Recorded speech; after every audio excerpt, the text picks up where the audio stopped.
Hey guys, Az here with you, and welcome to some more Pantheon Rise of the Fallen. Now, for those of you who haven't seen what an NPC wraith looks like, here's an image of one that you'll probably run into in Halner's Cave, and I think that's pretty cool looking. In case you haven't seen or heard, Cohh, Carnage and the developers streamed the latest Pantheon gameplay on Sunday, March 18, and I'll leave a link down below in case you haven't seen it. Now, about a month ago, I made a video on class progression based on a 2-year-old interview with the developers, and I wanted to find out if class progression changed, or if class progression was still dependent on finding sigils, abilities, and drops throughout the world, and this was their response to my question. Azarez, I'm not sure if you were there earlier when they were talking about how classes, well, every class will kind of need to go out and find trainers and get some of their abilities from drops and maybe even do quests and stuff for them. But the real progression in a game like this is not necessarily like down a tech tree. This isn't like a talent tree style game where you like have a bunch of little splits and you pick either or. This one's more about your progression through the game world. So how many different trainers have you gone and found, and how many drops have you gotten? The choices you've made. I mean, it's not traditional subclassing, but based on the choices you make, you are kind of individualizing your character. So it's kind of a soft, choice-based, decision-based way that you want to progress your character.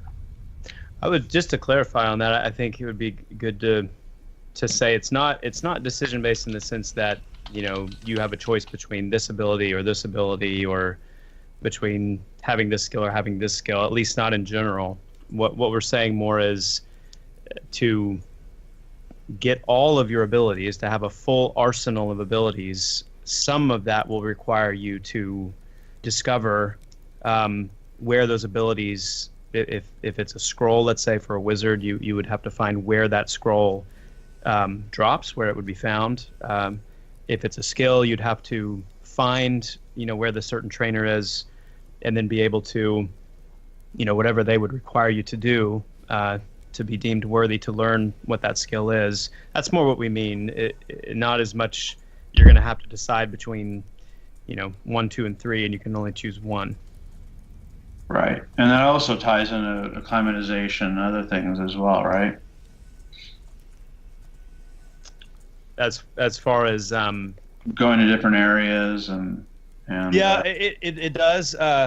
So your climates is going to be more about acclimation, you know, the being able to resist exposure to the elements, whereas and finding, you know, certain key items and things that will help you do that. Whereas atmospheres, that unnatural phenomenon I was talking about earlier, most of those will require you to find certain specific artifacts in the world to be able to mitigate or traverse through that particular effect. So the darkness, let's say, might be, you know, that we were talking about earlier, might be a special ring that is a unique kind of light source. That's the only way you can actually see in an area like that. So you would have to spend the time finding that ring, perhaps finding it for a few people in your group or in your guild to be able to move effectively through that area, things like that.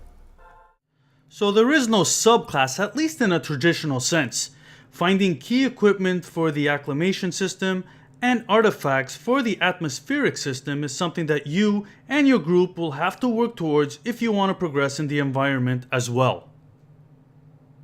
Another question that I found interesting was about skills and abilities, and this is their response to that question. Suffocate, no, I don't believe that skills go under any kind of level up process. I think it's once you get a skill, that's the skill. And please guys, fill in any details there. They go up through use. Oh, they do? Well, I think he's talking about I should have said abilities, excuse me. Oh, gotcha. So the exact question was, and I should be finding here, will skills, and in this case I believe it means abilities, like backstab, will they also level up the more you use them? The skills that support the abilities, that the abilities are associated with, will go up, so, you know, to a certain extent every time you level. So that's going to help you indirectly. But then the skill themselves, like I'm never going to get backstab 2, backstab 3. No. Cool. No, a skill will either exist with you from the time you get it until the end. And so backstab, for example, would be a skill that stays with you. It doesn't evolve, it doesn't change, it just scales up in terms of its effectiveness, the damage you deal with it.